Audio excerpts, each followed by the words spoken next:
Tofauti kubwa ni active life. Yaani sinaweza tulikuwa tunaamka asubuhi tunafanya mazoezi. Naelewa. Tunazingatia kidogo na diet. Lakini maisha ya vijana sasa hivi hawapo hivyo. Watoto wa chips yai. Sana ujumbe wako umeupata. Asalamu alaykum. Kwa hiyo Upete kuna penyeza dongo upande wa pili. Ni Upete bwana. Okay. Yes, ni kama umeseta 9 hivi umeshiriki na mkoa wa Mtwara kuipeleka timu kwenye mashindano ya taifa.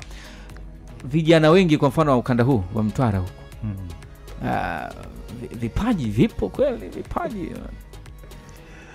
Ni kweli vipaji vipo, tena ni vingi sana. Na ukizingatia kwamba utaratibu wenyewe unaanzia chini, na utaratibu mzuri. Maana yake mnakuwa na zile tunaita interclass competitions.